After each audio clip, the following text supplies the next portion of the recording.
A jena gati? Ali Bekim, a jena gati? Regjia, apo fillojmë podcastin inshallah. Hajde, bismillahirrahmanirrahim. Çdo gjë është në rregull, mundemi me fillu edhe një emision i radhës. Bismillahirrahmanirrahim. Allahun e madhreshëm me falënderojmë laudet dhe bekimet mbi njeriun më të mirë në fytyrën e tokës, Muhammedin sallallahu alaihi wasallam.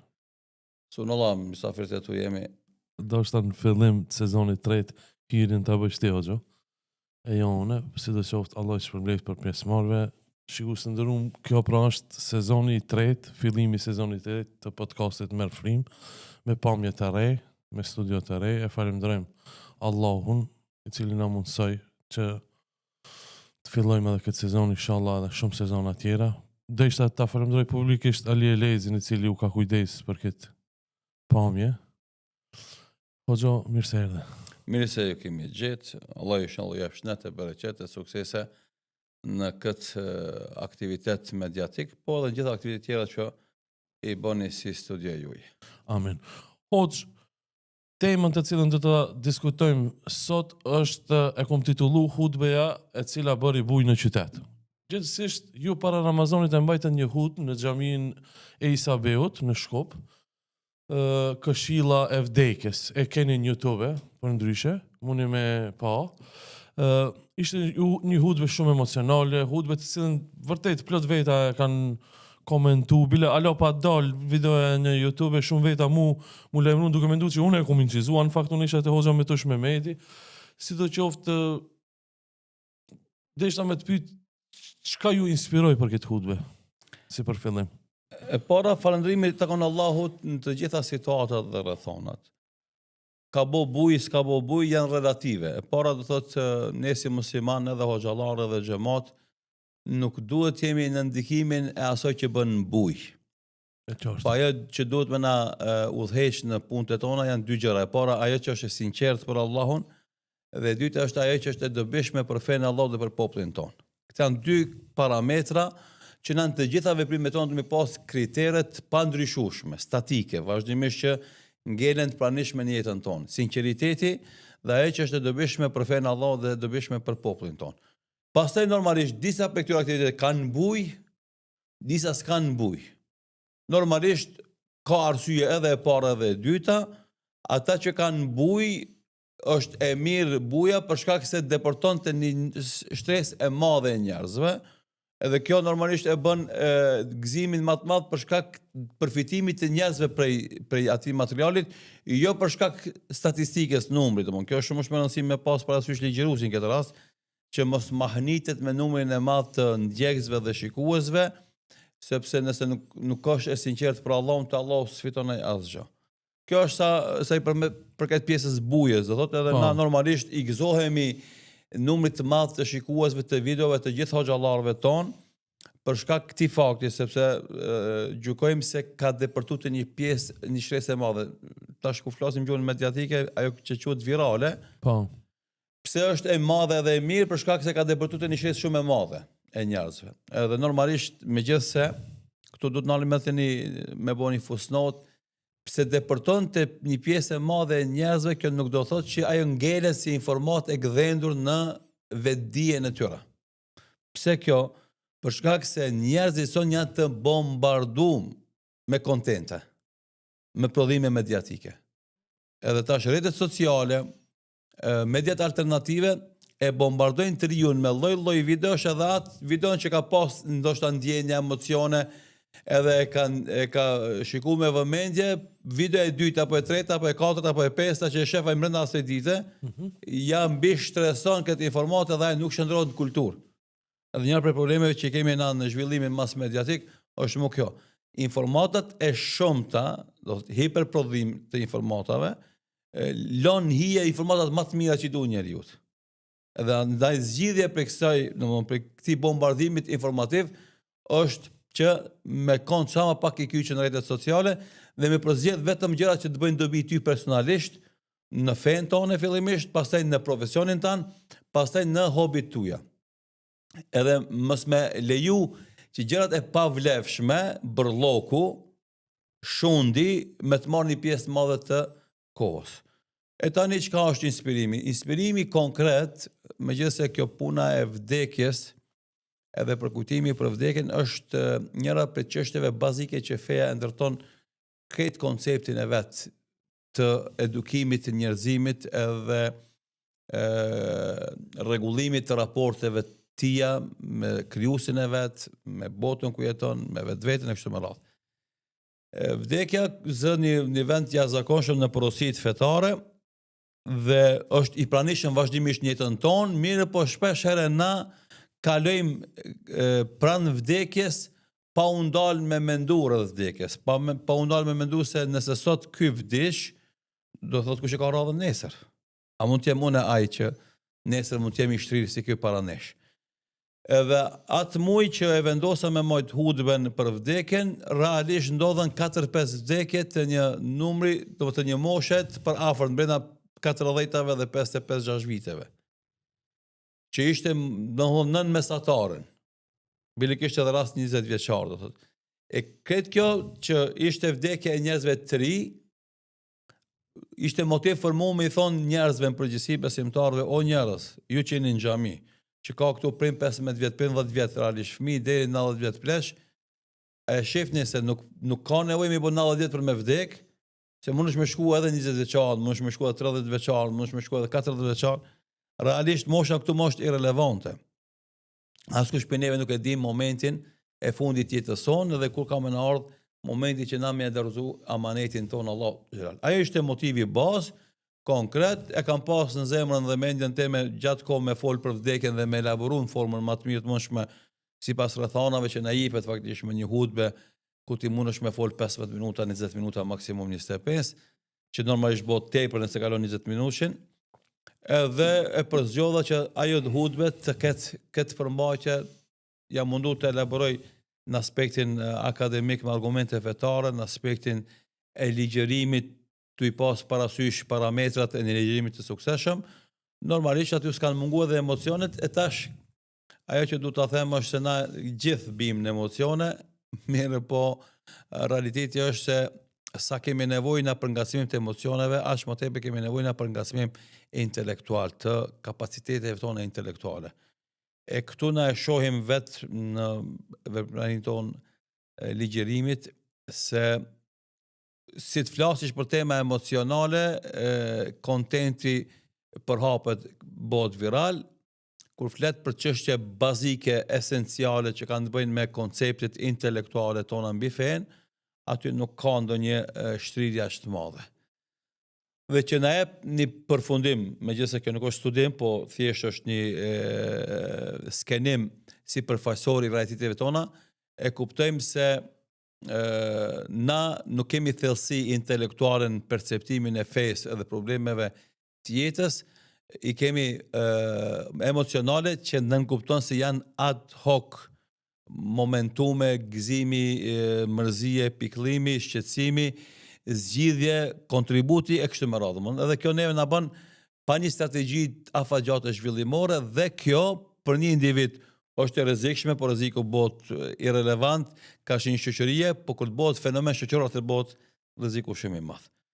Ka shumë me çka me fol, edhe e treta që dosha me thonë në hyrje të kësaj bisede është një si më thonë një shqetësim ose një alarm për secilin hoxh, khatib, ligjërues i hutbeve të xhumos, konkretisht po flas, që duhet të jetë shumë i vëmendshëm në përzgjedhjen e temave të cilat i plason tek xhamati i vet.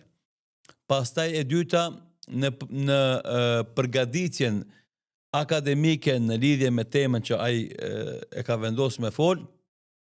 E treta përgatitja e mënyrës së ligjërimit, gestikulacioneve gjatë ligjërimit, dhe e katërta shumë me rëndësi dhe thot mesazhin që e përcjell hoxha të xhamati të jetë i strukturuar mirë dhe të ketë një rezume të qartë e cila do të jetë si një mesazh të cilin do e bartin xhamati pasi dalin pas asaj hutbe. E pesta është e mirë nëse ka mundësi të bëhet rezume hutbes të shmëndasi fletush në dalje xhamis. Dhe gjashta shumë me rëndësi që të bëhet analizë e feedbacku që quhet, do thotë çka kanë marrë xhamati për asaj hutbe, do thotë sa janë ndikuar dhe sa janë edukuar për asaj hutbe. Këto janë komponente që unë mendoj se çdo hatip duhet t'i ketë para vetës në përgatitjen e hutbes së tij dhe të mundohet gjatë këtij bashkëveprimi me xhamatin e vet ta ndërton, ta updateon vetveten vazhdimisht që të jetë i përgatitur dhe i përshtatshëm për zhvillimet e reja me të cilat ballafaqet xhamati, e mos jetë ai i shkyqur keqësh për zhvillimeve të reja dhe të flet tema të cilat ndoshta nuk janë pik interesi bazik i atij xhamati që ai i legjiron atij. Atëherë hoç, i kom zgjedh disa pika të hutbes, kisha pas dëshirë të diskutojmë. Si pika e parë, po dëgjojmë shumë, siç e theke, shumë informacione të vdekjeve, sidomos të trinjeve. Nuk ka e çel Facebookin, inna lillahi ve inna ilaihi rajiun, filan fisteki ka ndru jetë, pastaj komentet vinë, Allah e mëshiroft. Sa e kryen ata e shën një vdekje tjetër, një i ri, një më plak, një Facebooku ka mbush me informata nga familjarët që ka vdek filoni dhe fisteki. Nuk e di, a i vdeka gjithmonë ka qenë, po a pse është Facebooku, se di shka është problemi, disa thojnë për vakcinave, janë shtu vdekjeve, vakcinave anti-Covid, disa... Si e kështë komentu këtë gjë? Shife, këtu ka spekulime të shumta edhe biseda ndryshme. Vdekja është fenomen që ka shoqëruar njerëzimin që nga momenti i lindjes së njeriut të parë. Ademit alayhis salam, krijimin, se thash lindjes, krijimit të njeriut të parë, Ademit alayhis salam, e deri më sot. Do thotë si ka lindje ka dhe vdekje.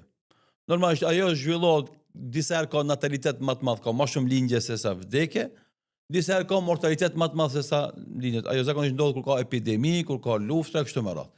Por vdekja është standard jete.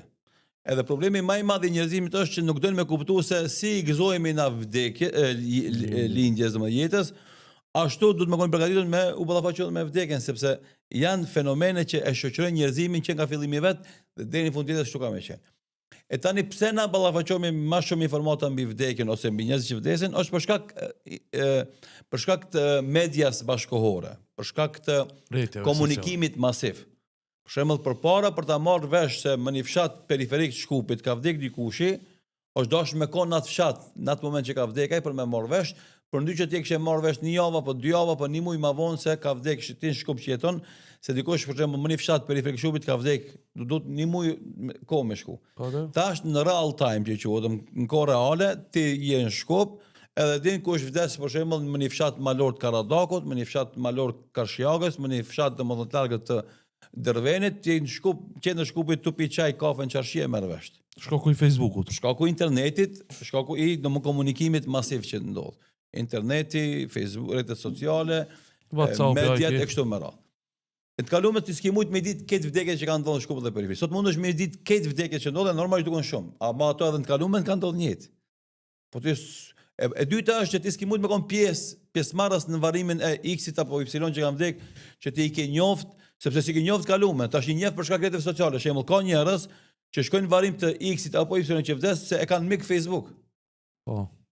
Do virtuale ka mik. Po mu më ka ndodhur kjo. Ama kur i ka vdek ai miku i tij virtual, e kanë një veten si detyruar me shku me respektu xhenazën e tij.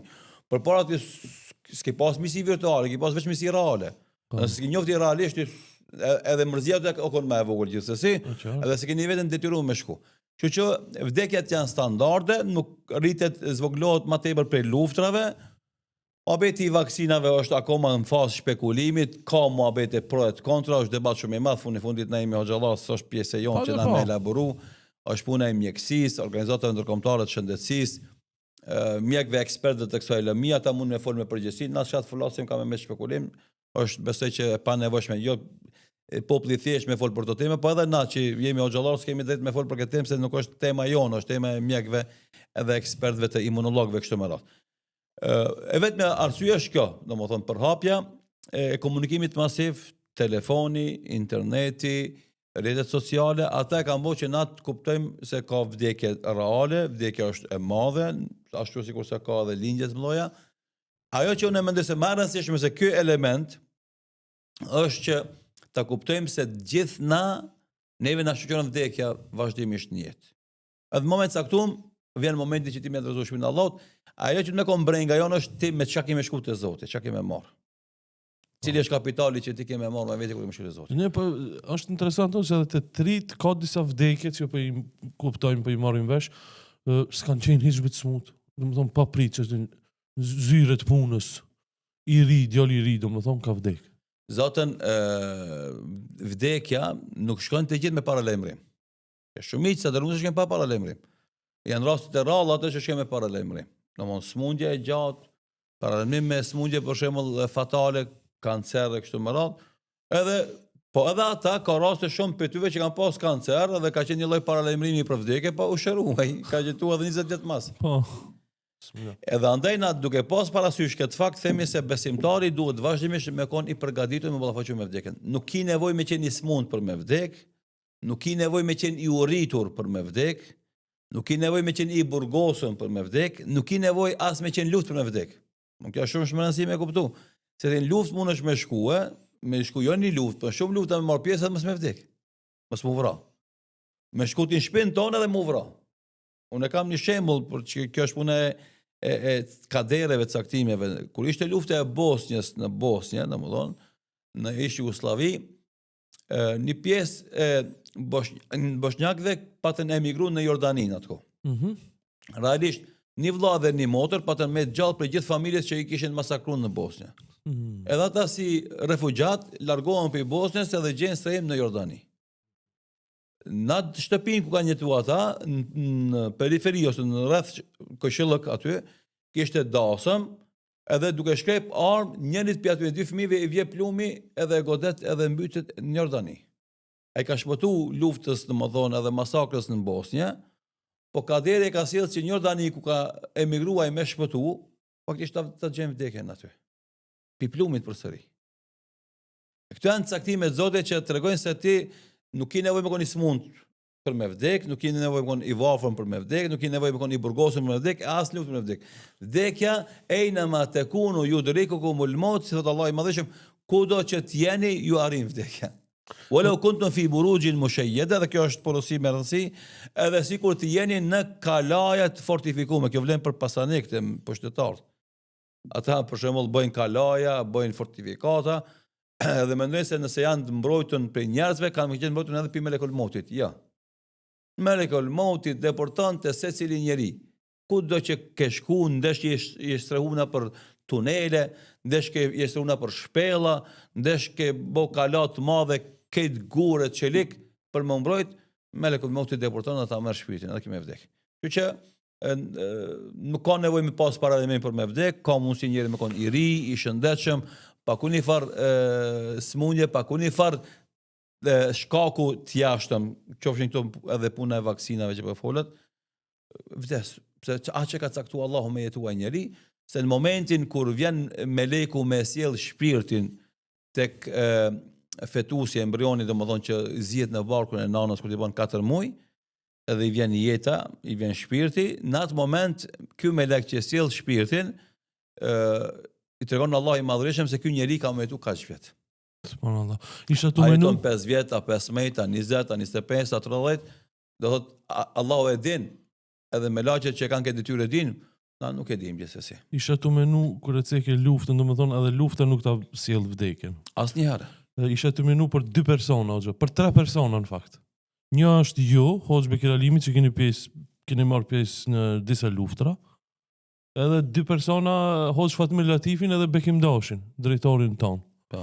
Domethënë, ata kur kanë pas incidente, Bekim Dashi dhe Fatmir Latifaj, 2 invalid luftës të qëpës. Kur kanë pas incidente, ati u konë bombë, u konë vdekja afer, shumë, opton. Bekimi është pa një kamp që 30 vetë, po sa produktiv është që 30 vetë. Këtë kjo nejtë që e punojmë është rezultati vllohë tonë Bekim Dashi. Ate kena drejtar, kompjutera, kamera, incizimet, këtë jena produkti I bekimit. Në më thonë, vdekja nuk është në luftë. Gjithsesi, do të na, aty janë 2 raste që unë e kom përmend në biseda jo formale me shok, momentin kur ka shpërthy granata, do thot edhe është lëndu vëlla jon Bekim Dashi, kam qenë afër tij, edhe ai është lëndu neve s'na ka ndodhur asgjë. Momentin njëjtë kur ka shpërthy granata dhe është lëndu Hoxha Fatmir Latifi, jam kon afër tij dhe mos më ka ndodhur gjë që ka ndodhur atij. Kjo është dëshmi konkrete, me thonë se domethënë granata mund të më keqen pa teje, e X-in me godit, Y-in mos me godit, pse Po Kaderi edhe ka nëse qenë e godit, Kaderi me ka me qenë- gjallë po. edhe me kom produktiv Kjo është 30 pjesa vite. e parë, domthon. Kaderi ka qenë ai më godit jo ti, që ja afër atij. E dyta është që domthon pastaj invaliditeti që e ka shkaktuar ajo granat, ajo bombë, ajo min, nuk e bën njëri më pak produktiv kur ai shpirtërisht, mentalisht është i vullnetshëm, e ka entuziazëm, ka dëshirë për me kontribuar. Dhe fatmirësisht të dy personat e përmendur që me të vërtetë janë burra që meritojnë shumë lavdë dhe shumë mirënjohje nga gjithë populli shqiptar. Normalisht ata meritat i kanë te Allahu fillimisht, edhe kjo është më e madhe.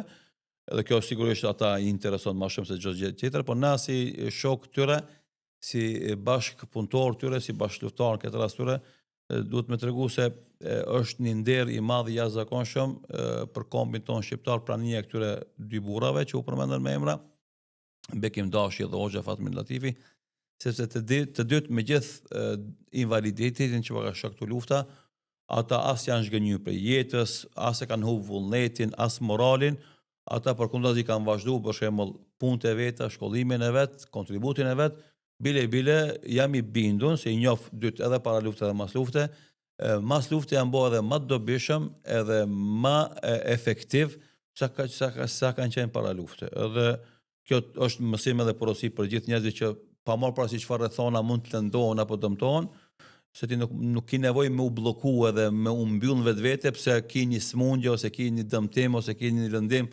ose ki një invaliditet, domethënë, se kontributi mund të më qenë edhe më i madh pas invaliditetit sa para asaj.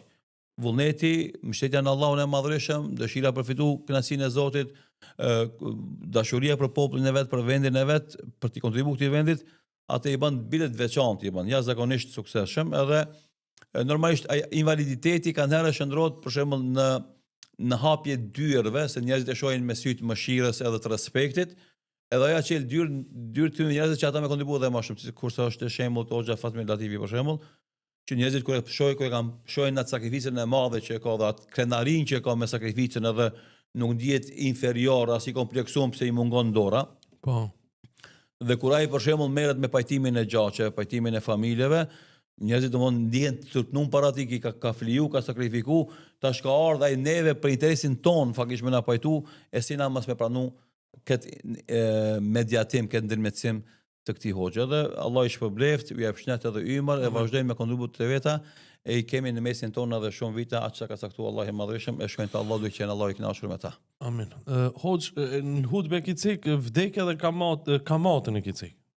E ki bo një ndërlidhe, o ti që ka punon me kamat, është interesant, kjo është Jam shtuse. mundu në atë pjesë të hudbes me i përmend disa mëkate të mëdha, që më herët nuk kanë qenë të pranishme në mënyrë masovike, e fatkeqësisht në kohën e fundit janë normalizuar disi ato, nuk mund të bëhen normal asnjëherë në këndvështrimin tonë fetar islam, po njerëzit kanë herë kur u humb devotshmëria, u dobësohet fetaria, ka lejthitjen edhe ke shkuptim në këtë çështje, do thotë juridike islame, fillojnë me u liru, edhe me pas qasje ma liberale ka shi këtyre harameve të mëdha. Në këtë rast e përmena kamatën për shkak se sipas informatave që na vijnë, ndëgjojmë që ka besimtar, ka tregtar musliman që falen, që llogarisin veten që janë fetar, i japin vetes të drejtë që ta përlyjnë, që ta njollosin pasurinë e tyre që kanë fituar me djers, me mund, me angazhim, me lodhje,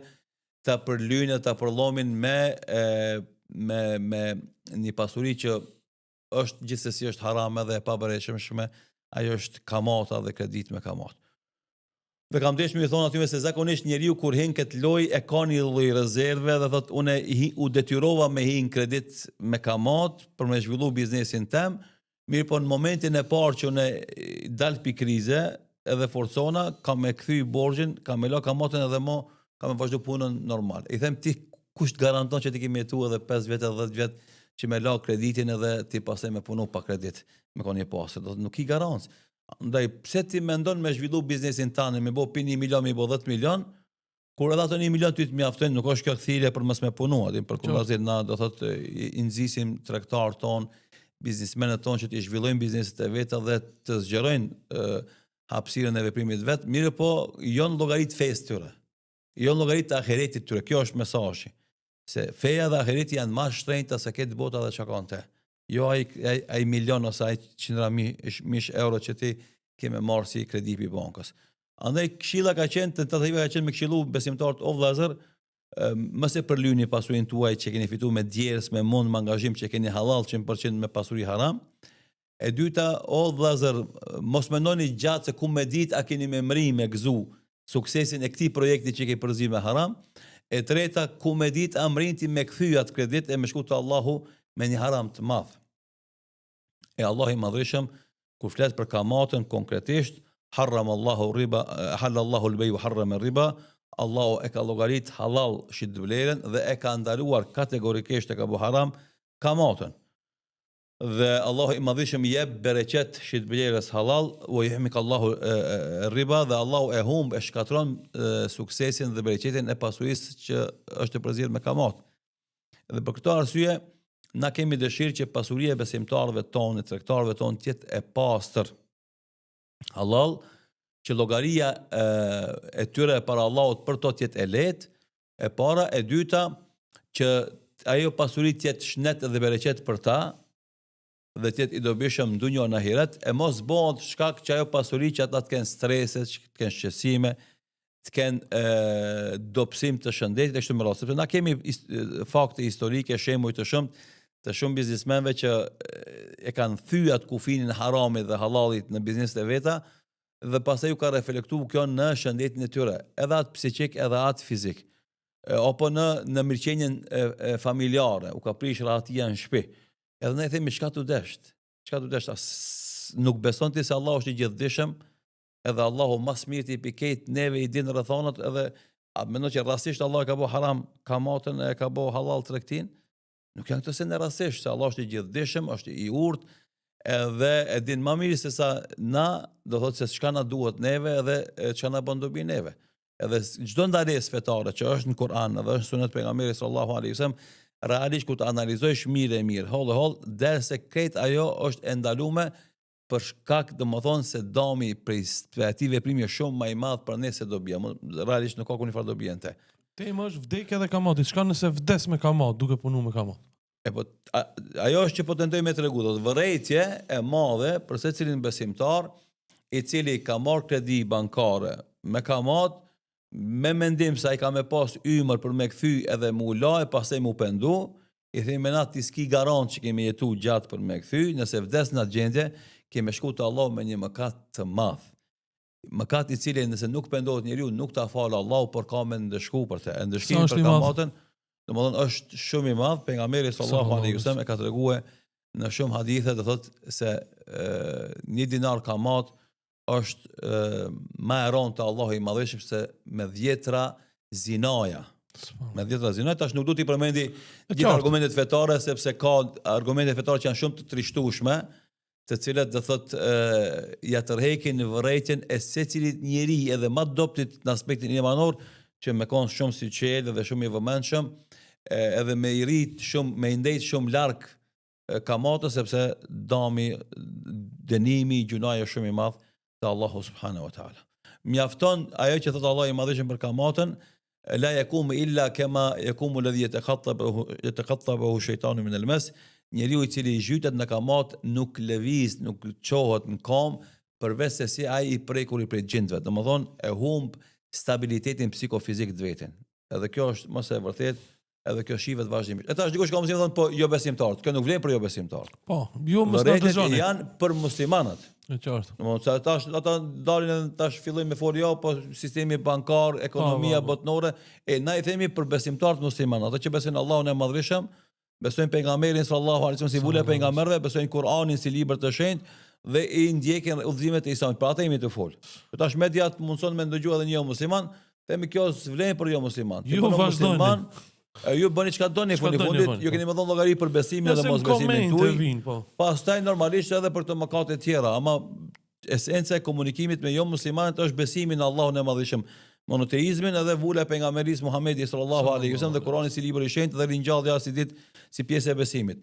Kurse na tash jemi të vol për muslimanët. Një musliman i cili vdes duke qenë borxhli në bank, kredis me kamat, le t'ja mendoje mirë se gjendja e tij ka më qenë shumë e keqe para Allahut. Do thotë nuk mundet me ndihmue as hoxha që bën dua te vori i tij, as që ja kënon tallkinin për mi dhe çfarë do lloj domethën sadakaje që kanë më dhënë pasardhësit e tij s'ka me ndihmue përballë këtij gjunaj që e ka bë dhe llogaria ka me qenë e rëndë dhe ai ka me qenë vet as pasurinë që e ka thënë si sadaka dhe zeqat s'ka mundësi me ndihmu për me shpëtu nga ky borxh i madh që ka karshi Allah si këtë mëkat të madh që ka bë, pa u dënu, pa u ndeshku për këtij mëkati, ai s'ka me shpëtu.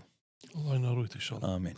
Pika e tretë që e kum nënvizu nga kjo hudbë është gjithçka që bëjmë regjistrohet. Gjithçka që bëjmë regjistrohet. Porosia e këtij ajeti kuranor që Allah i madhveshëm thot ahsahu Allahu wa nasu, Allahu çdo gjë ka regjistru edhe pse njeriu e ka haru. Subhanallah. Është porosi e jashtëzakonshme e rëndësishme sepse na njerëzit shpeshherë jemi mjeshtër të aktrimit. Edhe shpeshherë aktojmë para një tjetrit realitete jo të vërteta. Edhe Islami si fe insiston kundërtën e kësaj, insiston sinqeritet. Edhe për atë shkak në historinë islame kemi nabura shumë të mëdhej, qofshin ata dietar, qofshin ata adhurues, apo trima dhe heroj e luftar, apo njerëz i bujar dordhan, të cilët kanë qenë të panjohur në mesin e njerëzve. Janë duk si njerëz të rëndomt. Pse? Sepse në Islam është parimi bëje veprën e mirë dhe fshehe, sa ma e fshehur që është, ma e vlefshme te Allahu është. Do jo që ti të mburësh me një vepër, po do të ta mshehvish atë. Edhe mëkati është e njëjtë. Njerëzit për shembull sot zakonisht aktrojnë edhe veprat e mira i publikojnë, mu tregu se janë human, bamirës e kështu me radhë, e veprat e liga zakonisht i fshehen. Edhe ju e dini tani është një fenomen i ri që quhet paparazzi, të thotë janë vëzhgues të fshehur, të cilët mundohen të vjedhin momente pe figurave publike dhe të shantazhojnë pastaj me ato fotografi apo video, apo të tregojnë se janë domethënë të parët që kanë kap në mat pozicion filanin apo fistekun. Edhe njerëzit ruhen për paparazzive tani në kohën e fundit shumë, sidomos figurat publike, ana i themi ti ndesh ka paparazzi aty ndesh s'ka, ndesh përcjell dikush ndesh nuk përcjell, ndesh ka kamera vëzhgimi ndesh nuk ka, Allahut askush për neve s'ka mundësi me ik. Mbikëqyrjes së Allahut, regjistrimit me laçeve, asnjë vepër e jona që e bëjmë dhe asnjë fjalë e jona që e themi, asnjë shqyrkim i joni që e bëjmë, të gjitha ato që quhen vepra në gjuhën e fesë, ato regjistrohen, të gjitha. Të gjitha. Veç mendimet e mbrëmshme, ato nuk regjistrohen, derisa nuk bën fjala, shikime apo vepra. Në momentin që kalojnë nga bota e mendimeve në botën e veprimit, ato të gjitha regjistrohen. Edhe grimcat më të vogla.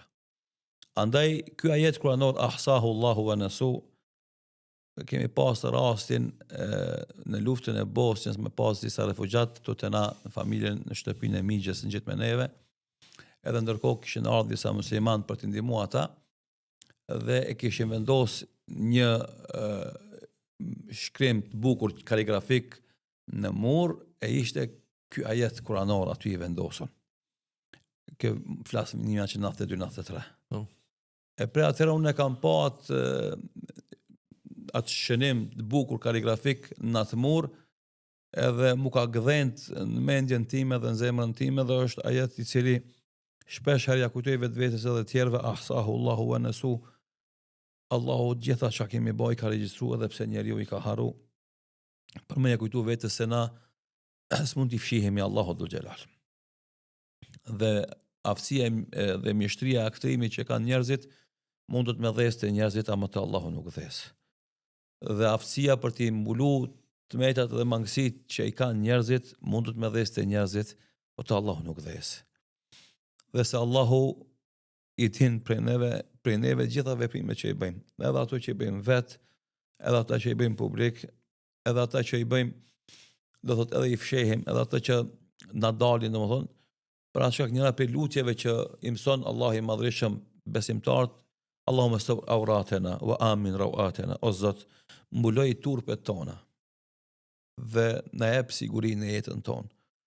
se njerëzit kanë mangësi, edhe mangësia e tyre është që kanë herë i shoqëron edhe bën veprime që ata pastaj bën pishman, edhe ndjen keq ardhje, edhe ndjen të turpënum, por ata pendohen me njëherë edhe korrigjohen edhe ndryshojnë, po kemi njerëz që nëse Allahu njëri ka mbulu, ata vazhdojnë me njëtin avaz, edhe vazhdojnë me vepra të liga dhe të këqija derisa do thotë bëhet normal për ta, e kjo pastaj kalon në istidraj, në një prej kurtheve që Allahu ja bën këtij njeriu i cili megjithëse Allahu e mbuloi një herë dhe dy herë ai nuk u pendu, atëherë Allahu dhul xhelal i jep mundësia ti me vazhdu këtë mëkat derisa kur turpnohet. E doja të pendohet pas të bëhet vonë se pendimi i tij s'ka më pas më efekt as dobi. E kjo është poenta e kësaj, domethënë se të gjitha veprat tona regjistrohen bile. Allah i madhëshëm tregon në Kur'anin Fisnik një moment interesant që kur gjithë neve do na hipen regjistrat e veprave tona, edhe thot Allah i madhëshëm ditën e gjykimit, iqra kitabak, lexoje ti vetë librin tan. Nuk ka nevojë me ta lexoj dikush tjetër. Me të thonë e ki bëu këtë punë, sikurse tash kur shkon ti në gjykat, prokuroria domethënë e merr edhe lexon akt akuzën ndaj se ti kin me datë kaç, me ditë, me orë kaç, e ke bëu këtë krim, e ke bëu këtë veprim. Atë Allah i madhëshëm i thot me laçeve, thuni njerëzve iqra kitabak, çka ke regjistrin merr vetë lexoje. Çka ke bëu? Prin pubertet. Prin 15 vjet që ke bëu, domethënë 15 vjet. E deri ditën e fundit që ke jetuar jetën tonë, këtë që ke bëu, dukshmet, pa dukshmet, msheftat, pa mshefte, publike, jo publike, mira, dvogla, mira, këqija, mëdha, dvogla, këtë që ke bëu kemi gjetë. Edhe andaj është pjesa tjetër, ajeti tjetër kuranor ku Allahu në surën Kaf e tregon wa uridu ala rabbika saffa, do i paraqitet njerëzit para Allahut të rreshtuar në rreshta, dhe pastaj Allahu xhallahu do ja paraqet secilit regjistrin e veprave të tija. Wa wudi'a al-kitab, dhe do vendoset peshorja, do i jep secili regjistri i veprave të tija. E kur di hapi njerëzit regjistrat e veprave të veta, secili njeri regjistrin e vet, do të thojnë njerëzit, e përmend Allahu i madhëshëm në Kur'an, ma li hadha al-kitab. Çpas ka ky libër? La yughadiru saghiratan wala kabiratan illa ahsaha. S'pas kalon asnjë vepër, qoftë e madhe apo e vogël, pa regjistru. Subhanallah. Edhe regjistri i veprave tona, të mira dhe të këqija, është përmend edhe në surën Zelzele, ku Allah i madhëshëm në fund të kësaj sure përmend ya'mal mithqala dharratin khayran yara, kush bën sa një grimc të vogël atomi vepra të mira ka për ta pa, dhe kush bën sa një grimc të vogël të veprave të këqija ka për ta pa. Para Allahut ka më dalë si regjistrimi asaj vepre që na e kemi bu. E tani, kjo është porosia që njerëzit të jenë vëmendshëm, të kujdesshëm se nuk i ik Allahut asgjë. Çka do që kemi bu na, ka me qenë e regjistruar dhe paraqitur para nesh, na do të habitemi bile, sepse na me kalimin e kohës, mëkatet e kalume i kemi mbi shtresu me mëkatet të reja dhe i kemi haru që i kemi bu.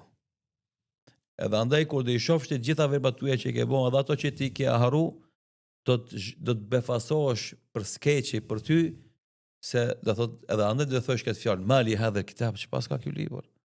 Çfarë pas ka ndodhur? Këtë që kam bëu i kam përgjithësu.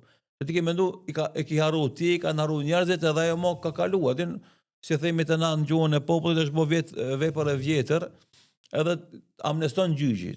Janë ato ligjet pozitive këtu te na, që kur një vepër penale bëhet e vjetër, domethënë mo e humbat efektin domethënë retroaktiv. Te Allahu nuk vjetërsohen asnjë vepër. Po çtu kena munalo çpak tash. Po. Ditën e gjykimit e kena librin me veprat tona. Allahu do të na falë inshallah. Shife tash. Edhe nuk do të na turprojnë atë aspektin këtë bota me ditë çfarë të çija kena bërë. Tash këtu është shumë e rëndësishme në këtë moment më undal edhe me i bën analizë këtij momentit.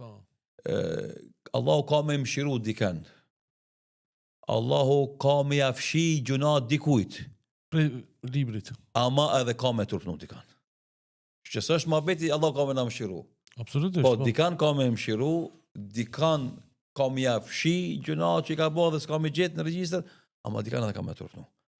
Për shembull pejgamberi sallallahu alaihi wasallam thotë në ditën e llogarisë, pas ringjalljes, secili tradhtar, fjala tradhti është e madhe, pe atij që tradhton fen, e tradhton kombin, e tradhton domethënë detyrën, secili tradhtar, tradhtia të mëdha që thotë, do i vendoset një flamur në vithet e tija, edhe ka më shkujt, kjo është domethënë ndëshkimi i tradhtisë. E ky ka mu turpnu, domethënë para njerëzve. Për shembull, ato tradhtinë e tij e kanë ditë për shembull 500 veta, 1000 veta, 5000 veta, 10000 veta, 1 milion, 2 milion njerëz. Aty të morë vesh këtë krijesat, miliarda njerëz kanë më që kjo është kontradhtari. Tash Çfarë kjo, shprehje është prapanic?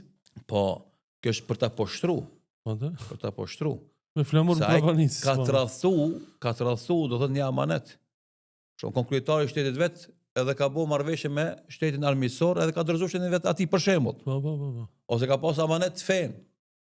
Edhe ka tradhtu amanetin e fesë, me sa ai me para fen ka luftu, ka punu kundër fesë.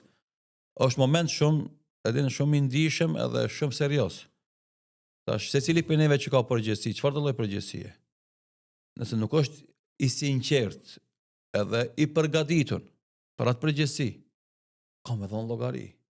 Nëse ai e ka dëmtu përgjegjësinë e vet me vetdije, tash s'po flas pa vetdije, E qartë. me vetdije dhe me qëllim. Për shembull ti e dëmton shtetin tan, interesin kombëtar tonin, interesin e fesë tonë e dëmton ti qëllimisht. Tu e di se kjo e dëmton shtetin tan, kombin tan, fen ton dhe ti vazhdon me bëhet vepër në vazhdimsi. Ti shpallësh tradhtar të Allahut i Madhreshëm dhe nëse ti shpëton me fuqitë e inteligjencës, e shërbimeve, me mbuluat tradhti tone, të Allah nuk shpëton. Se na kemi situata sot, fatkeqësisht në botën politikës konkretisht, të figurave të mëdha botnore, që punojnë në dam të interesave të fesë të tyre, në dam të interesave të shtetit të tyre, në dam të interesave të kombeve të tyre. Plot. Tash s'po flas vetëm për neve shqiptar, flas për botën përgjithësi. Ka plot pushtetar të shteteve të ndryshme në botë që ata fshehu razi punojnë kundër interesave të fesë të tyre, kombit të tyre, shtetit të tyre. Dhe ju dheqin ato shtete, domethënë. Edhe normalisht këtë ajo që ndodh, ajo tradhti ndodh underground që quhet në tokë, a mediatikisht do thot ata si herbasteve që i kanë fallxhorët dhe magjistartëve që i kanë këta pushtetar, i paraqen si heroj, kombëtarë, si shpëtimtarë kështu më radh. Edhe këta të dehur me këtë pushtet që kanë dhe dominancë, mendojnë se e njëjta ka me vazhdu edhe mas vdekjes. Jo. Edhe sot, për shembull, në debatin që bëhet te na shqiptarët, koha e Jugosllavisë, koha e komunizmit, kush ishte bashkëpunëtori i UDBA-s, kush ishte tradhtar, kush ishte kombëtar, kush ishte patriot, kush ishte heroj, kush ishte dëshmor i kombit, janë bolamsh. Megjithëse alhamdulillah shumica e gjëra janë të qarta, por për disa figura ka shumë shpekulime. Te Allahu këtë kanë me dalë qartazi. Sepse gjithçka regjistrohet. Ditën e llogarisë. Këtë kanë me dalë, do thotë në mënyrë briljante e qartë. Andaj ke mohabeti i turpnimit, tradhtarët nuk mëshirohen, tradhtarët nuk falen, tradhtarët turpnohen aty para gjithë botës. Ajo botë në atë kohë është miliarda njerëz. Dikën Allahu e falë dhe mëshiron për shkak të veprave të mira që i ka më shumë se sa të këqijat. Edhe kur e vendos peshore regjistrin e veprave të tija, derisa regjistri i veprave të mira është më i rëndë se i veprave të këqija dhe e mëshiron. Edhe ka një gjë që unë mendoj se është shumë më rëndësi me e kuptu, Allahu atë mundësi neve na ka dhënë sa jemi gjallë pa vdek, që tobe dhe istighfari, pendimi tek Allahu, kthimi tek Ai dhe kërkimi i faljes prej Tij për gabimet tona që i bëjmë, sidomos kërkimi i afwit të Zotit. Afwi është më e madhe se sa do thot gafara ose gufrani. Në gjuhën arabe af edhe gufran janë dy terme që përdoren për faljet mëkateve. Na themi kërkojmë falje te Allahu për mëkatet tona, astaghfirullah. Astaghfirullah. Dhe themi Allahumma innaka afuwun tuhibul afwa fa'fu anni. O Zot ti je falsi, e do të falim fal mua ose na fal neve. Namaz natën e katërt. Mes afwit edhe gufranit, cili është dallimi, ulemat e kanë sqaruar shumë bukur dhe kjo është ajo që është shumë e rëndësishme për momentin e punës regjistrimit. Se Allahu t'i fal gjunahat, po ngelen të regjistrume si vepra që i ke bëu ti dhe ti ka fal Allahu. Kjo është sukses, sepse po i fundit nuk kemi dhënë llogari për to, ama kemi u turpnu ti për vetes tone. Para Allahut, po. Po, edhe kemi pa se sa i mëshirshëm Allahu është ndaj teje. E ke bë, ke kërku falje, ta ka fal. Ama gjuna i metit i evidentuam si gjuna i falun. E Sikur qartë. se e puna e regjistrit të borxhlive. Ti e ki emrin edhe e ki me vi të fshime, ti ki lau borxhin. Ama është emri aty. Ti je prej borxhlive, po që ke lau borxhin. Se për shembull zakonisht te regjistri i dyqanxhiut, të cili frekuentojnë për shembull 500 familje, e ka 50 emrat borxhli, edhe për tyve 50-ve 30 i kanë lau borxhet, 20 janë pa fshinja, si kanë lau borxhet. Ama edhe 450 tjerë si janë hiç aty të figurum, se kur e marrin mallin e paguajnë më një herë. E tash dikush thotë unë jam aty po ha pse më ka fshimu, po ti je te regjistri borxhive. Edhe kategoria tjetër e afuit, ajo është më e madhe dhe kjo është ajo që na vazhdimisht e lutim Allahun el afwa wal muafat, që kanë thonë ulemaja për lutjeve më të mira që i bën besimtarit e Allahu xhalal, o Zot jepëm falje, amnesti totale edhe jepëm shëndet. Kjo është, si thotë Sheikhul Islam Ibn Taymija rahimahullah, për lutjeve më të mira dhe më të mëdha, me kërku për Allahut falje, më jo falje me të metë regjistrimi veç me tu fal mëkati, për falje e cila nënkupton edhe fshirjen e gjithë ati mëkati që ti e ke bo. Sigur mos me pas bo. Po, në më thonë vakisht në regjistrin e veprave tuja, aty ku shënohen gjunat tuja, kur lipi Allahut afu, do më thonë Allahu jo vetëm me ta fal, po edhe me fshi shënimin e gjunajt tanë. Që aje mos me figuru hiq kur shkojsh te Allahu dhu gjelal. Si është lutja konkretisht për shikuesit? Janë dy lutje, e para ajo që zakonisht na e kallzojnë hoxhallarët në xhamiat tona kur në 10 e fundit të Ramazanit kur e kërkojmë në natën e Kadrit, me thonë atë që ka mësuar pejgamberi sallallahu alaihi wasallam, Aisha radhiyallahu anha, Allahumma innaka afuwun tuhibbul afwa fa'fu anni. O Zot je falës, amnestues, e don faljen, më fal mua me amnesti totale, do të thonë mos më mbet gjurmë pe gjunajt tem, ose Allahumma inni as'aluka al-afwa wal mu'afata. O Allah, kërkoj për te faljen, amnestin dhe shëndetin, apo jetën të shëndetshme, domethënë varësisht se e kanë për këtë dietar. Këtë lutje ta përdorim shpesh. Ama edhe një sendu me ashtu të puna lutja, se lutja nuk është formalitet. E qartë, po. Domethënë ajo është ndjenjë, shpirtnore që na duhet me ndjej nevojën e madhe që kena për të na fal Allah mëkatet dhe për të fshi gjithë atë veprim që na kemi bërë, mos ta shohim në regjistrin e veprave tona deri ku dalim për Allah, që mos turpëtohemi na për Allahut madhëshëm. I për shembull i menoj mëkatet e mia, të mëdha të vogla, edhe e tham këtë lutje, me ndjenjë, o Allah, mos më turpron ditën e gjykimit, fshinje këtë pastroj, o Allah. Zaton për lutjeve të mëngjesit e mbrëmjes, si zakonisht pejgamberi sallallahu alaihi wasallam i ka bë, ka qenë edhe kjo, Allahumma inni as'aluka al-afwa wal mu'afat, ose Allahumma sur awratana wa amir ru'atana, o Zot më mbulo turpet e mia.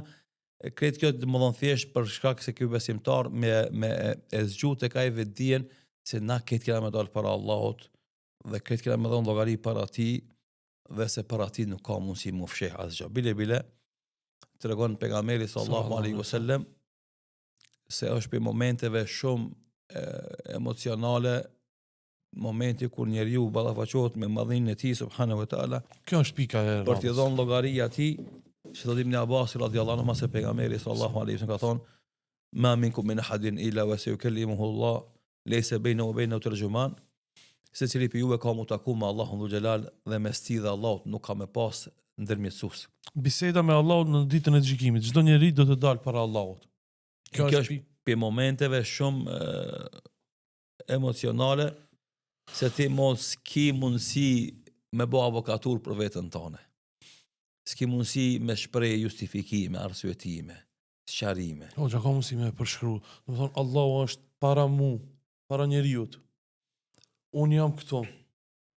A është kështu dita e gjykimit? Po, kjo është një prej stacioneve që fillojnë në momentin e ringjalljes para se me përfundu udhëtimi i njerëzve, i besimtarëve në xhennet, e i mëkatarëve dhe qafirëve në xhenem.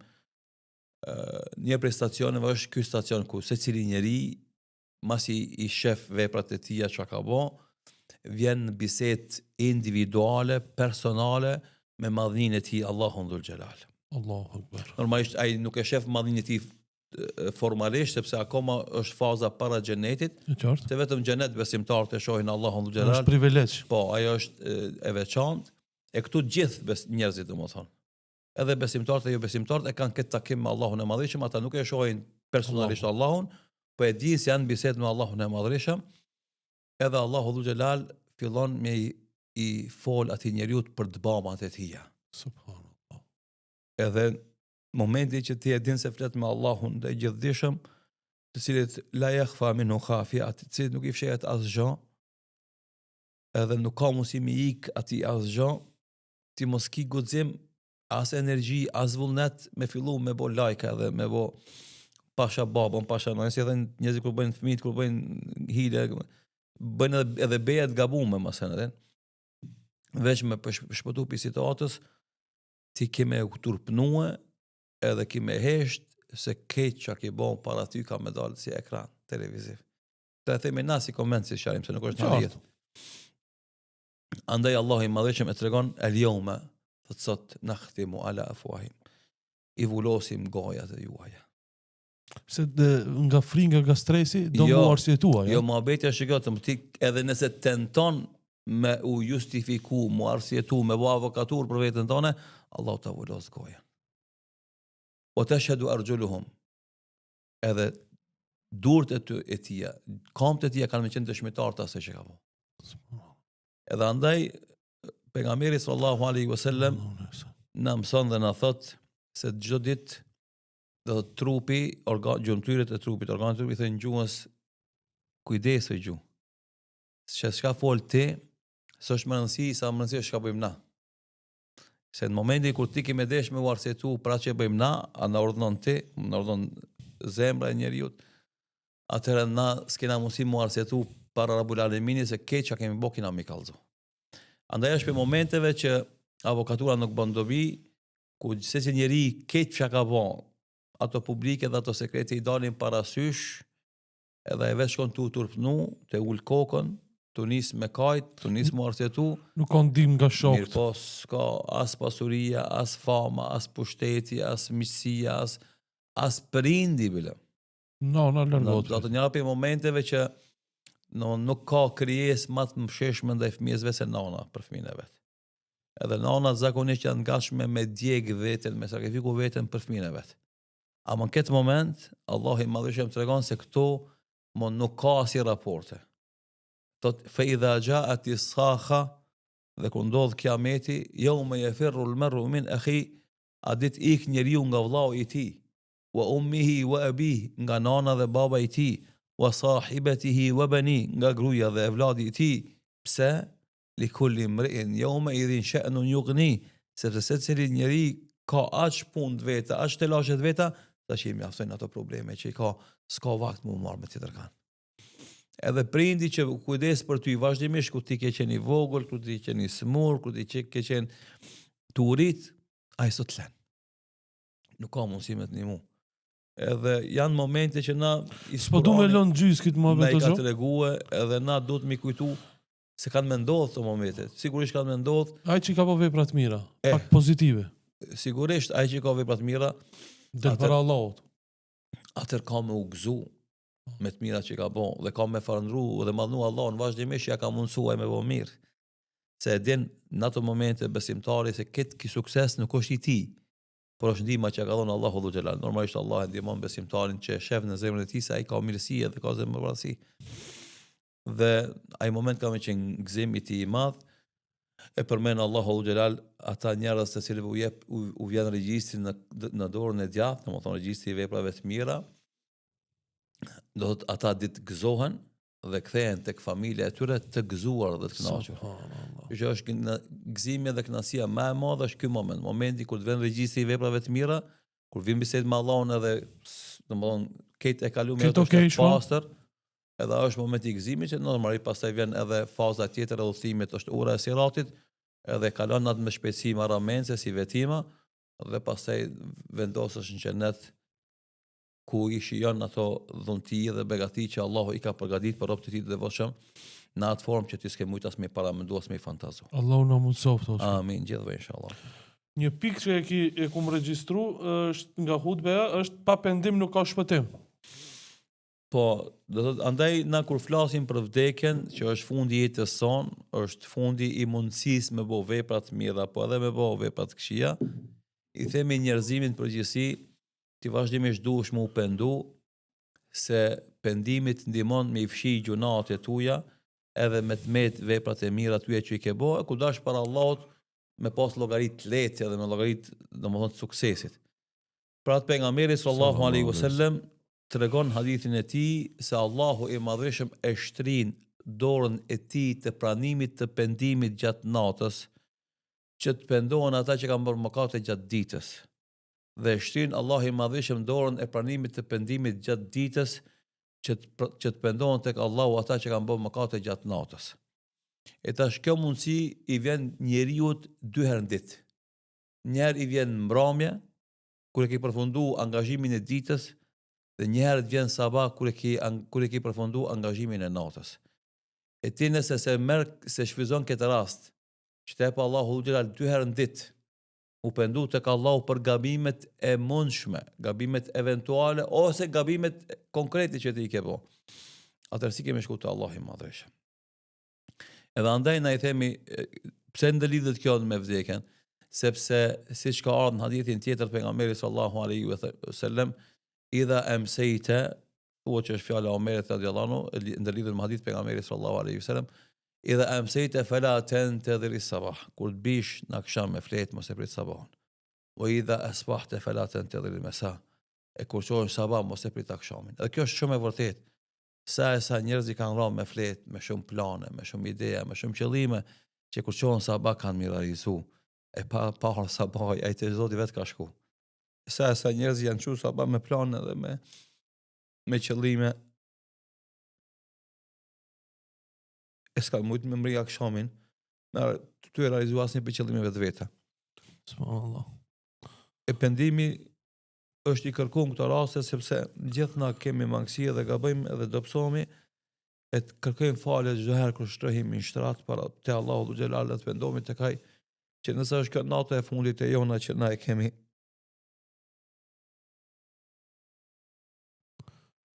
Subhanallah. shkojmë te Allahu të falur për mëkateve. E nëse na e jetë Allahu të vazhdojmë me vepra të mira, që mos kemi nevojë me kërku falje më tepër sa kemi nevojë me kërku pranimin e këtyre veprave që na i bëjmë. Dhe andaj është thirrje që na ja drejtojmë besimtarëve vazhdimisht vetes edhe të tjerëve, që për gjithë mangësitë që kemi të kërkojmë falje te Allahu, të pendohemi tek ai para se me në ardhë momenti i vdekjes, sepse në momentin që na vjen vdekja, mo aty nuk ka dobi as kërkimi faljes as pendimi. Pas vdekjes ka Sepse pendim. pejgamberi sallallahu alaihi wasallam thot: Inna Allaha yaqbalu tawbatal abdi ma lam yughargir. Allahu e pendimin e robit ti, derisa nuk i vjen shpirti në fitin e tij. E tash kur të vjen shpirti në fit me dal, atëherë pendimi nuk bën dobi. Për atë shkak na themi pendohu sa je gjallë, sa je shëndosh, sa je i pasur, sa je i pushtetshëm, që në momentin kur dish në shtratën e vdekjes, të kujtohen veprat e mira që i ke bën më shumë se sa mëkatet tuaja, e të marrësh myshde nga Allahu xhelal se keni fund të mirë.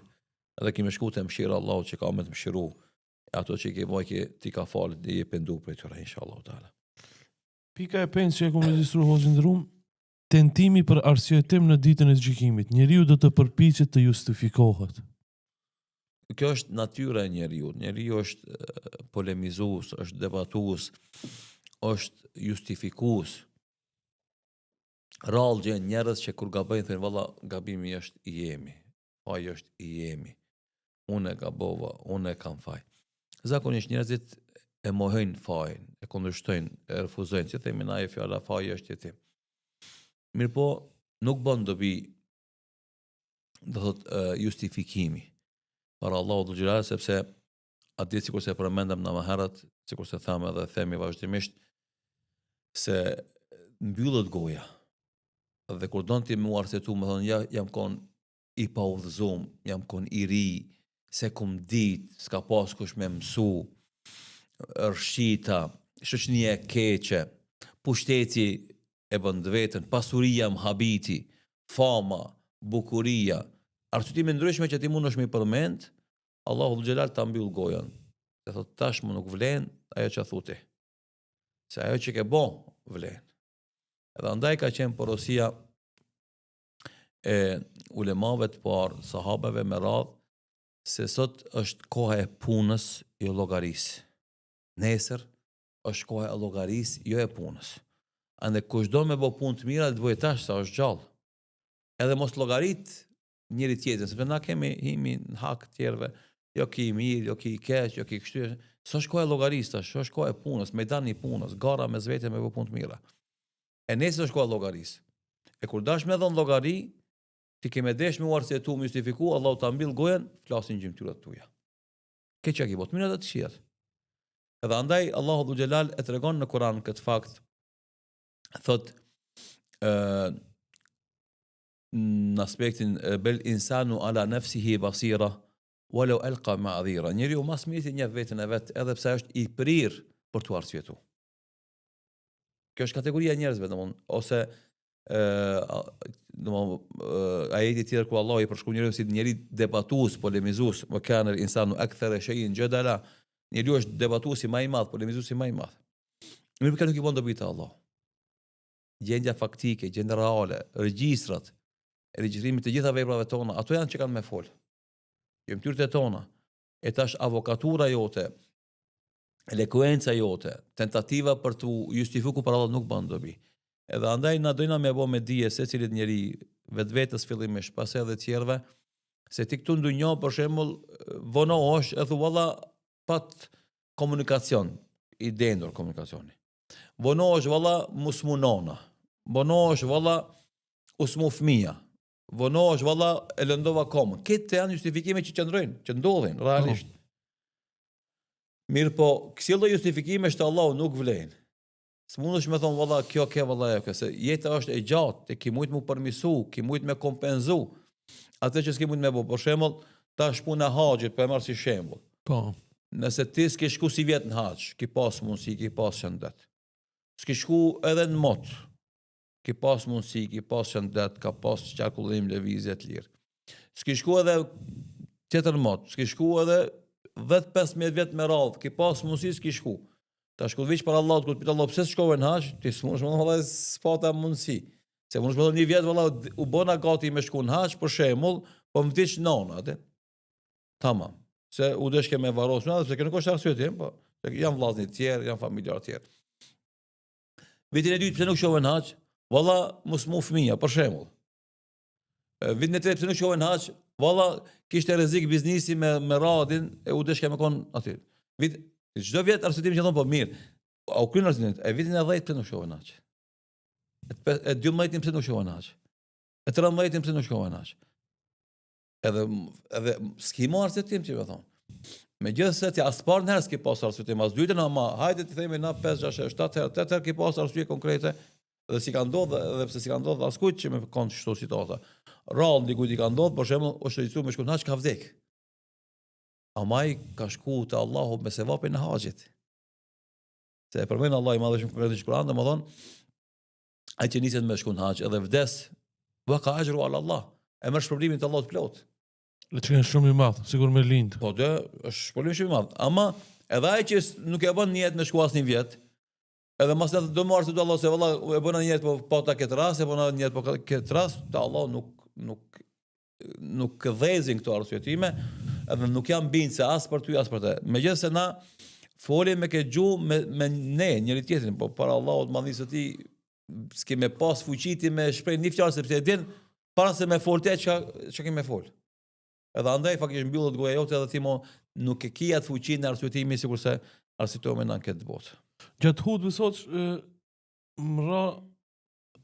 gjatë hutbës e ceke o ti që i ki bërë 50 vjet. Çka i tu prit? Unë ma thani xhamati aty që kishte qenë hutbë din shumë bukur tha rrite 20 vjet, 30 vjet.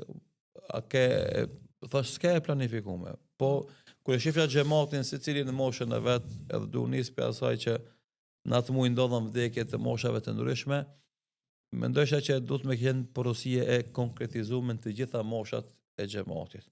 Edhe andaj edhe ti që ke bo 20 vjet, çka pret? Edhe ti që ke bo 30 vjet, ku do me shku? Edhe ti që ke bo 40 vjet, tash nuk di me rënit fjalë që kam thonë aty në Po më mosha 50 vjeçare është pak specifike se çfarë është më afër, a?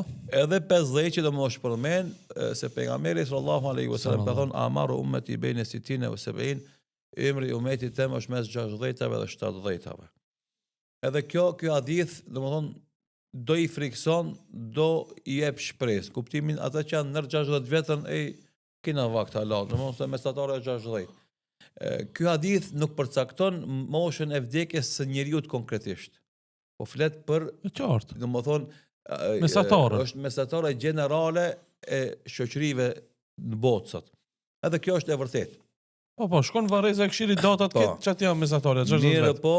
mirë po, secili njeri duhet m'ia kujtu vdekjes çdo ditë. Edhe po marr parasysh ai ki 15 vjet, ai ki 70 vjet, ti duhesh me mendu vdekjen njësoj. Pse se sa 15 vjeçar kanë shkuar te Allahu dhul Xhelal, do thotë edhe sa 70 vjeçar kanë jetuar kanë 90 vjet.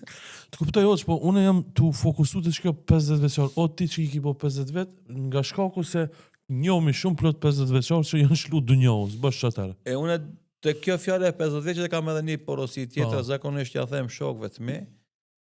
Edhe më duket e kam përmendur edhe në hutbe, kush i ka bo 50 vjet, ma Po, shumë ke ka përmend. jetu se sa ka me jetu.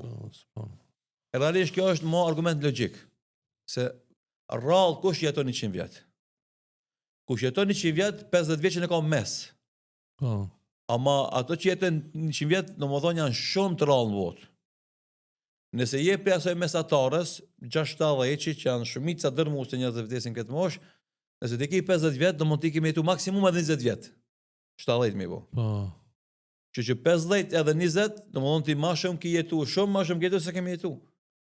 Se 50 që, do mund 20 që, 50 që është do mund 2 fesh e gjysë ma shumë se sa 20 që. Edhe për këtë arsye, 50 që është shumë mosh e rëndësishme për me kuptu se shumicën e jetës e ki kalu, që i themi në gjysmë shekulli. E dyta ajo që e përmendet ti, se fatkesisht shumë njerëzve udhëzën disa kandila për dunjon qatë mosh. Edhe kjo ka logjik se njeriu kur i bën 50 vjet është shumë më i pjekun, ka më shumë dituri, ka rreth më të gjon, ka rreth më të mirë. Edhe këtë kjo i mundson atij për shembull me mujt me shfizu, me materializu këtë të arritur, këtë atë investim që ka bërë deri në këtë moshë, edhe mendon kanë herë i mashtruar, kanë herë i bindur, kanë herë i suksesshëm, se nëse shfrytëzon optimalisht 50 vjeçin deri në 60, maksimumin e punëve të mira mund mi bë. Mirë po, kjo s'është problem vetë nëse nuk është llogaritë të ahiretit. E qartë. Pse ti nëse për shembull je profesor universitar dhe bo akademik ose doktor shkencash, normalisht mas 50 vjeçve studimeve, leximeve, gjërat i ki më të pjekuna edhe më të sakta se ato që kur i pas 25 vjet, 30 vjet kur i sos magjistraturën, doktoraturën në fazën e parë. Nëse je mjeshtër zanat që domethën mas 30 vjetëve punë e ki zanatin më të pjekun se sa para 30 vjetëve. Secilin profesionin e vet, domethën kur i ka bën një 30 vjet punë, ka përvojën më të madhe dhe më të mirë dhe është më i përgatitur për me ja dhon hakun asaj pune. Por na pse përmendim 50-ën edhe vdekjen, themi se tash o vëlla, po është e vërtetë se mundësitë i ke më të mëdha, mundesh me pas më shumë fitim, mundesh me bë më shumë parë, mundesh me bë pushtet, ama nisen dije se edhe jeta jote shumica ka shku. E tash ti ke që don ti me ndërtu sot, brenda 50 dhe 60-it, ti mundesh mos me mri me gëzu. Mundesh me mri me bë. Ama mos me mri me gëzu. Edhe ki me lon. E tash çka kemi shku dikun tjetër që nëse s'ki punu për atje, atë të bëhe shumë pishman pse 50 deri në 60 e shvizove me rregullu statusin tan ekonomik, social, e kështu me radhë urban në dynjo, ati tu bo gati me lon dynjon. Dhe kjo si i vjen, për shembull, ti je me një banes me qira. Edhe mundohesh me mbledh parë me ble një banes 3. Ama i ki bo 50 vjet, i ki bo 55 vjet, i ki bo 60 vjet. Edhe tash ti e thue, a kënej, për shembull, i ki bo gati valigjet për me lon kita qytet. E çfarë logjike ka që ti tukon me qira, a ki vendos me praktisat qytet, me ble banes 3 për me jetu në qytet. A ki me shku? Ti tash, logjika është që ti ke se ke me qira, por që ke mbledh mos ble banes ke qytet, se ti ke me lon, po ku ke me shku, të e qyteti ble një banes, ati ke me jetu. E porosia jonë është në lidhje me 50, është ti mo je ki fillu me mbledh valigjet, raqet tuja, torbat tuja, kuferat tuj. Ki me shku dikun tjetër me jetu. Mos mendo me investu këto. Fillon me investu atje ku kemi shku. E kjo fatkeqësisht mungon, domethënë te njerëzit 50 vjeçar u çelet do thot pasioni për punë, për shtim të fitimit, shtim të biznesit, zgjerim të fronteve, luftë domethënë e pakuptueshme për pushtet, ashpërsi, egërsi në luftë me bryla ndaj njëri tjetrit, me mbietu, me u forcu, me dominu kështu me radhë, a veç mo na kena fillu me mbledh valigjet tona se nesër kur tham, domethënë shumë shpejt, veç kena me lona këtë vend, kena më shkruar kënd tjetër. Atje çfarë pozitë kena? Nuk kena të pununa me pozitë madhe atje, me pas pushtete, me pas fame, me pas grada të larta. Ti s'ke bë kur gjë për atje. Çka je të bë këtu? Pse ala merresh me këtë punë? Lënë mshela kemë shku. Kjo është qëllimi i 50-çit, edhe kjo është poentimi i 50-çit, se unë mendoj se kush i ka bë 50 vjet, ka bë çka ka bë pi të mirave, elhamdulillah, ti gëzotat i suksesit, ka bë çka ka bë pi të këqijave, veç mo duhet fillohet seriozisht pendohet, sepse ka dhe një hadith tjetër që thot pejgamberi sallallahu alaihi wasallam, a'dhar Allahu ila rajulin balagha 60 min al-umr falam yatub. Allahu i ka dhon maksimum hapësir arsyetimi atij që i ka mbush 60 vjet edhe s'është pendu. Kjo vetë është 50 edhe 60. A ditë shumë i bukur. Domthonë nëse ti deri 60 vjet si e mush men, mas 60 vjet s'mundesh më mush men. Edhe na çka po themi tash, domthonë 50 e 60 si e kemi lidh, se nëse ti 50 vjet ki kalu pa shumë punë të mira. Themi na tash pendohu që s'paku pren 50 deri në 60 ta mushish me vepra të mira, të mëdha. E mas 60 do të fillon me të lënë shnete, s'mundesh me bë punë të mëdha për ahiret. Kemi bë të zakonshmet, edhe me dobësi normalisht. Pas 70 e zotën pleshnia e bën vetën ti shumë pak punë të mira të mëdha mundesh me bëj bën të zakonshmet. Që shkosh te Allahu, kur shkosh te Allahu ti gëzohesh, nëse ke bë 50 vjet punë për dunjë, do flas pi 15 vjet, pi 20 vjet, flas 30 vjet ke punë për dunjë. Tash në 10 vjet moshë e trashta me punë të mira për ahiret.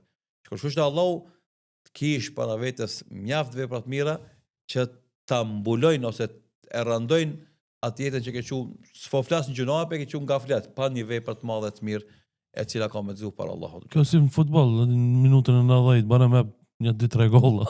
Po. Hoxhë, e kthen lojën faktikisht keqësisht favortonin. Po, favortonin.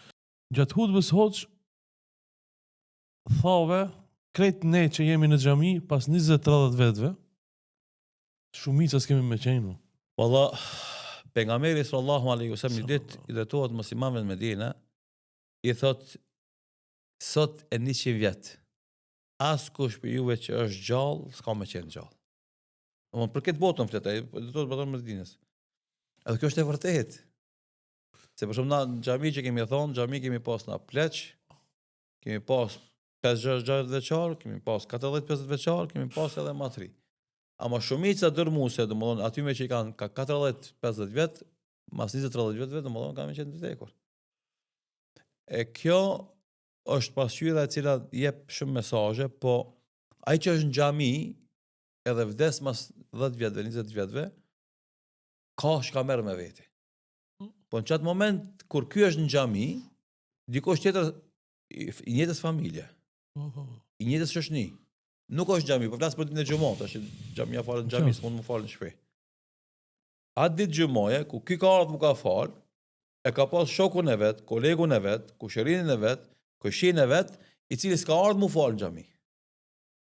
E tash ta kemi në një fotografi, për shembull, është një fotografi shumë interesante dikon. Po çfarë do të më ecë në Kairo? Në botën arabe në Kairo.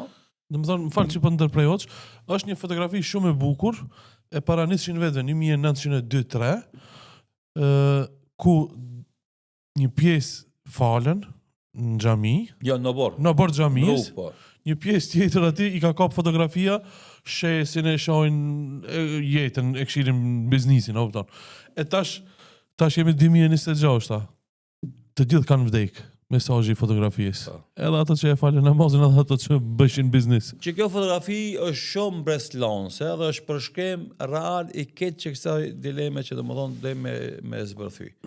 Do të edhe ata që janë fal, edhe ata që kanë refuzu mu falë, edhe ata që kanë lënë punën e dynjas për në fitu knasinë e Allahut, edhe këta që kanë vazhdu me punu për dynja, tu e idhnu Allahun, kanë vdekë. Qa ndodhë tani? Pas vdekjes tyre, këta që janë falë, ndihen shumë të përmbushur, shumë të knaqur që në atë moment janë konë të falë. Edhe normalisht shpresojnë pranimin për Allahut dhe mëshirën e tij. Këta tjerët do të jenë shumë të zgjenjym, do ndihen keqardhje shumë të madhe, se në momentin kur tjerët që i shifshin me sy po falen, këta sheshin mall edhe bleshin mall dhe bëshin tregtin dunja. Andaj njëra prej emërtimeve të ahiretit është yawmut tagabun, dita e keqardhjes. Aty krejt njerëzit do kenë keqardhje. Pse? Të mirët do kenë keqardhje pse s'kan bëu më shumë të mira, tu e pa se ku i ka çuar e mira. E pas më shumë të mira, do ishin edhe më mirë, edhe më lart. E këta jo besimtarët edhe mëkatarët do ndihen keqardhje, pse kohën që kishin disponim nuk e shfizuan për mu pendu, për me kërku falje të Allahut, për me kthy Allahut, se tash e shohin se ku i ka çuar gjunahi ata. Edhe andaj yawmut tagabun është një emërtim shumë i realt, shumë i saktë për ditën e ahiretit ku këtë njerëzit kanë mendi keqardhje. Të mirët pse s'bënë më shumë mirë. Të këqit pse s'u penduan te Allahu xha para se marr dita e vdekjes, pas ditës së vdekjes mos i bën dobi atyre asgjë tek Allahu subhanahu wa taala. Dhe për atë arsye na e përmendëm në hutben ton punën se mas 20-30 viteve shumica prej nesh s'kan me qenë, që të motivohemi na që jemi gjallë me bo vepra të mira, na që jemi në xhami, i shtojmë veprat tona të mira, e ata që janë jashtë xhamis të pendohen dhe të vinë në xhami, se një ditë këtë kena me dek, e të Allah kena me dhënë llogari, e i miri ka mu gëzu me të mirën e vet, e i keqi normalisht ka mu pishman, ka me ndi keqardhje për atë që e ka bo. Pika tjetër është varrosja e muslimanit me shahadet, me namaz, me agjerim, me zeqat dhe haç. Domethënë i kicek shahadetin, namazin, agjerimin, zekatin edhe haxhin. Kush i ban këto? Urnohosh. Zakonisht kur folim na për vdekjen të pleqt besimtar, të pleqt namazli, e shohim një frikë. Kena me dek, po si kena me dalë para Allahut. Edhe kjo frikë e tyre mu më shtin me mendu edhe normalisht mështohet ajo kujdesi dhe mshuria për to, më vjen keq që ata frigohen edhe mërzitin, sepse kam një bindje të madhe për argumente fetare, se ata do të jenë më të lumturit pas vdekjes. Paradoksi është rinia, e cila domosdoshmë nuk i ka veprat e mira tymve pleqve, ato as se kanë ngale vdekjen, as mërziten, as tuten, as frigohen. Edhe kjo mund shqetëson, domosdoshmë. Pse ti s'ki kapital tonin, e mund është me shku të Allahu në befasi, pa përgadit, e pa kur gjo, e si ki gale vdekjen, e ky që ka një kapital, do shtë so shumë i madha, ma është bazik, esencial, i garanton hyrjen në xhenet, edhe hapet mërzitet. E këtu është e komponente e besimit, e kuptimin e dashnisë për Zotin dhe madhërimit të tij, që plaku besimtari, cili e thot shahadetin, e fal namazin, e xheron Ramazanin, e jep zekatin, e kryen haxhin, edhe ka frikë, a thu vallë Allahu mi ka pranu, edhe a thu vallë janë të mjaftueshme këto unë me shpëtu. Ne i themi këtij njeriu që kjo ndjenje jote ka me qenë shumë e madhe për me shpëtu. Se ti e shpreh dashnin tonë për Zotin që e ki, edhe madhnimin për te. Se e din se sado që ke bon është pak për te, për madhnin e ti me bon. E që kjo ndjenje është ndjenje e imanit. Kjo ndjenje i mundson ti me shiju kënaqësinë e imanit. Edhe ky mashtrim, kjo habi, kjo dehje që është rinia, e cila domethënë një shahadet e ka për namazin, hala se ka të rregullt 5 kohë namaz me fal kohën e vet. Gjumon është e fal, domethënë për namazit i ikin. Agjerimin është e bën formalitet sepse nuk ka namaz të rregullt, nuk ka dhikr, nuk ka lexim të Kuranit, nuk e shijon iftarin, se shijon syfyrin, nuk i ofron iftare syfyr, kërkuj se Allah pe buxhetit babës. Haç zotën se mendon me shku zeqat, thot Allah s'kam pasuriteme me dhon zeqat. Pak ka ibadete, edhe për shkak rrethonave, edhe për shkak kushteve, po që ato pak ibadete që i ka detyrë dhe obligim, edhe ato nuk i bën tamam. Edhe hiç nuk frikohet se nëse i vjen melekul mauti me shku te Allahu, si ka me shku.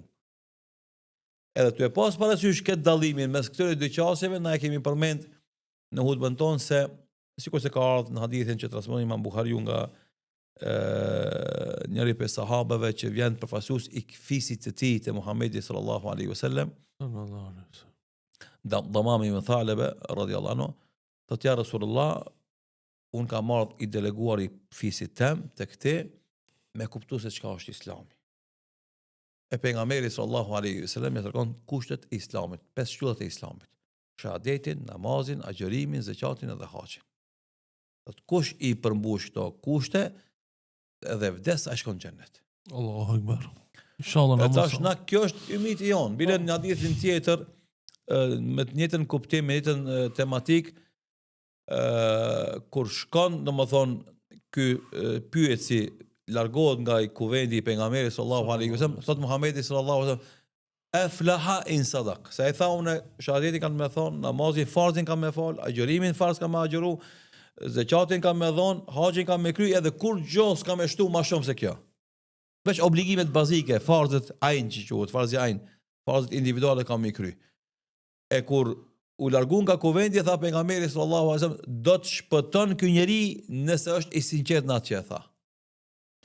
Edhe andaj na e themi me plot gojë për këtij hadithit dhe argumente fetare se ku shkon te Allahu i Madhreshëm me shahadet të cilën e ka thonë vazhdimisht. Dhe se ka dëmtu më asnjë vepër që dëmton shahadetin. E ka fal namazin rregullisht, e ka xhiru Ramazanin rregullisht, ka dhënë zeqat nëse ka pas me dhënë zeqat, se dikush s'ka obligim me dhënë zeqat, se s'ka parë. E ka kry haxhin nëse ka pas obligim me kry haxhin, dikush s'ka parë, s'ka mundësi me kry haxhin. Ai njeri inshallah taala na shpresojmë te Allahu i Madhreshëm se ai ka më qenë banor i xhenetit. Edhe realisht kur shkojmë në varime të njerëzve të kësaj kategorie, jemi shumë me lehtësi edhe kur flasim, edhe kur lutemi, edhe kur ngushëllojmë familjarët, do të na shkojnë fjalë shumë lehtë edhe shumë mirë. Se kemi shpresë të madhe te Allahu i Madhreshëm, kemi një lloj bindje se atë ka me kapur rahmeti Allahut dhe ka me shpëtu. Ama ku shkojmë te do të tjerë që s'kan qenë të rregullt namaz, në agjërim, domethënë s'kan fol asnjëherë realisht. E ke shumë vështirë me dhënë një lloj shpresë, një lloj kushtimisht për ta garancë se ai ka me shpëtu. Normal shahadeti është i madh, edhe ka vlerë te Allahu xhelal, po edhe namazi është dëshmia, është vula e asaj deklarate. Domethënë nëse ki ve shahadet pa namaz, e ki deklaratën pa vulë. E sa të bon dobi një Allah e din, inshallah Allahu i falë i mëshiron të vdekurit tonë. Varrosja e muslimanit i cili nuk e ka fal namazin. Njëra prej problemeve që unë e mendoj se pak kemi tu folë na, edhe prej temave që i komendu në momenti që do mi petë rastin me majtë hutbe dikon në xhami, se sikur se e djeni jo, unë nuk jam hatib i rregull në xhamia dhe maj hutbe kur ftohem për dikujt për xhallarëve këtu mrena apo jashtë, e sidomos kur është hoxha Muharrem Ismaili në angazhimet e tij në udhëtime, Allah e shpërbleft dhe jep shëndet edhe ymër dhe suksese në karrierën e tij, angazhimin e tij në shërbimin të davetit. Ai do thotë më fton edhe kërkon që ta zëvendësoj në hutbet e tija dhe çdo herë kur mi bëhet rasti, domthonë mendoj gjatë kohë për temat që do flas, njëra prej temave që mendoj se ja vlen të veçohet me hutbe edhe të përsëritet pak më shpesh për xhallarët e tjerë është rëndësia dhe vlera e faljes së namazit. Për analizës që i bëjmë në jetës të komunitetit fetar musliman të na shqiptarët, e vërejmë sidomos te pjesa e fetarisë tradicionale, sikur është Maqedonia, domethënë një pjesë e Kosovës, e vërejmë se kanë kënaqëri të madhe me Islamin si identitet të vetin, janë të guximshëm në mbrojtjen e Islamit, që janë tipare shumë shpesh dhënëse dhe tipare karakteristika burnore që duhet me pas kush është musliman, duhet me kon krenar me fenë e tij. Jo do të thonë me kon anti dikujt, po thjesht duhet me kon krenar pse je musliman. Nuk duhet me kon inferior në shoqëri pse je musliman. Sikur se tentohet tash kon e fundit për qarqeve islamofobe, anti-islame, me e shëndru Islamin si leqe. Domethënë edhe tash ti me të ardhmarrë pse je musliman. Jo. Na do të kon krenar që na musliman, kemi kontribu, domethënë shumë na për fenë Allahut të Madhreshëm, shumë kemi kontribu për kombin ton shqiptar, shumë kemi kontribu për vatanin ton, shumë kemi kontribu edhe për të jo muslimanët që jetojnë në Ballkan përgjithësi. Edhe na më kanë shumë krenar për këtë punë dhe kjo është këtë ndjenja emocione shumë reale dhe shumë sinqerte dhe duhet kultivohen ato. Gjitha format. Edhe nuk duhet me leju asnjëherë mundi inferior ndaj tjerëve pse jena musliman. Tentativat me lidh islamin me terrorizëm, me lidh islamin me propagandëri, me lidh islamin me kufizim. Dhe këto janë teori që nuk pin ujë edhe nuk qëndrojnë, edhe janë demantu me dekada dhe me shekuj dhe kanë me demantu vazhdimisht të pavërteta.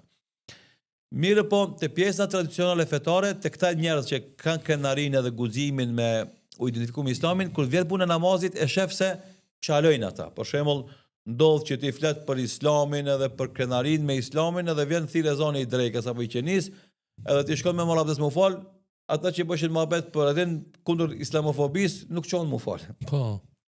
Themi o vllavi jam, po këtë ki mohabet nuk bën dobi si mos falësh.